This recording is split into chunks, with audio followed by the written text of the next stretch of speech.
Assalamualaikum warahmatullahi wabarakatuh.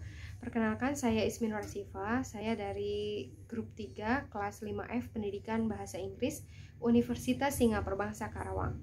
Pada kesempatan kali ini saya akan sedikit menjelaskan mengenai pendidikan sebagai sosialisasi kebudayaan.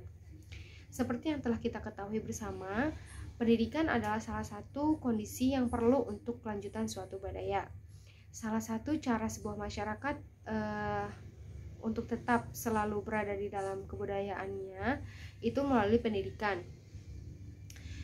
Sebagai suatu sistem, kebudayaan tidak diperoleh manusia dengan begitu saja secara instan atau secara langsung, tetapi melalui proses yang panjang, yaitu proses belajar.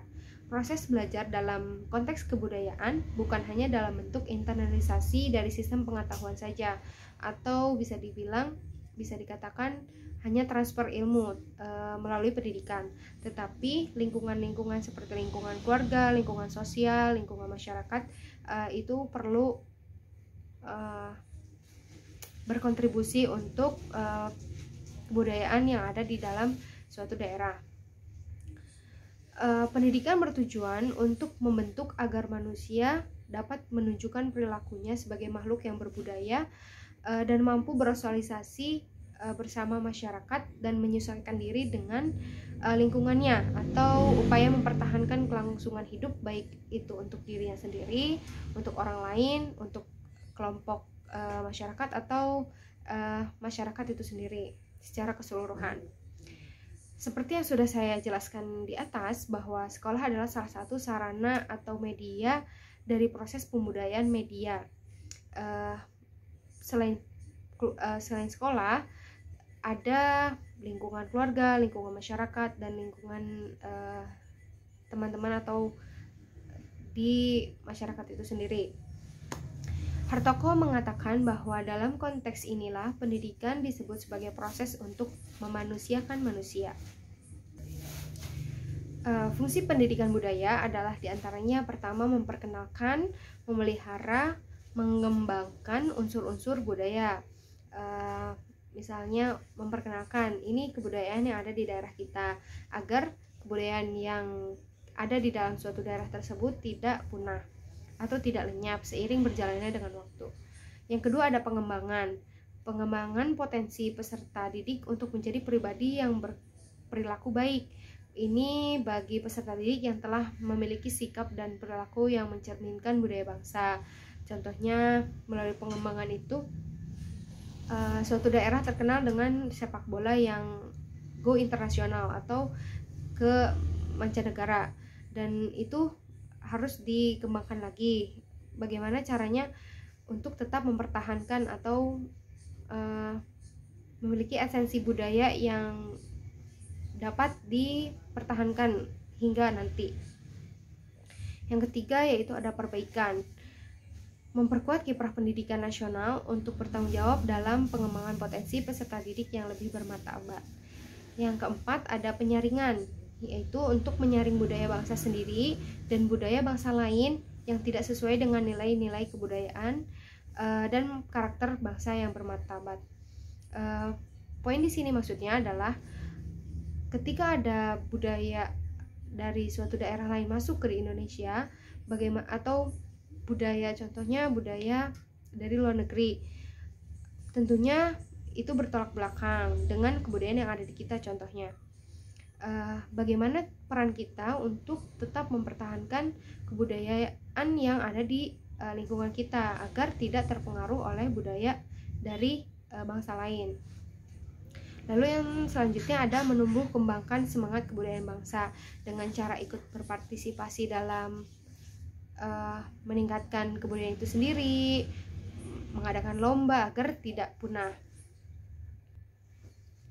Adapun tujuan pendidikan budaya adalah yang pertama, mengembangkan potensi kalbu nurani, baik potensi yang ada di dalam dirinya ataupun potensi yang seharusnya dimiliki oleh peserta didik sebagai manusia dan warga negara yang memiliki nilai-nilai budaya dan karakter bangsa. Lalu yang kedua adalah mengembangkan kebiasaan dan perilaku peserta didik akhlak yang terpuji sejalan dengan nilai-nilai universal dan tradisi budaya bangsa serta religius. Yang ketiga yaitu menanamkan jiwa kepemimpinan dan tanggung jawab peserta didik sebagai generasi penerus bangsa. Yang keempat ada mengembangkan kemampuan peserta didik menjadi manusia yang mandiri, kreatif, serta berwawasan luas. Yang kelima yaitu mengembangkan lingkungan kehidupan sekolah sebagai lingkungan belajar yang aman, jujur, penuh kreativitas dan persahabatan serta rasa kebanggaan yang tinggi, kebangsaan yang tinggi dengan penuh kekuatan. Tentunya pendidikan dan kebudayaan merupakan suatu hal yang saling berintegrasi atau saling berhubungan. Pendidikan merupakan hal yang paling penting di dalam suatu kebudayaan.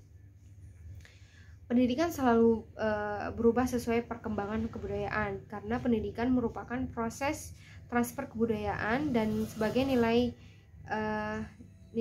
kebudayaan seperti pendidikan bersifat reflektif.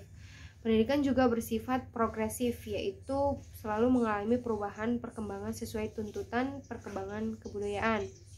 Kedua sifat tersebut berkaitan erat dan saling berhubungan. Untuk itu perlu pendidikan formal dan informal untuk meningkatkan suatu kebudayaan itu melalui pendidikan. Perbedaan kebudayaan menjadi cermin bagi bangsa lain, membuat perbedaan sistem, isi, dan pendidikan pengajaran sekaligus menjadi cermin tingkat pendidikan dan kebudayaan.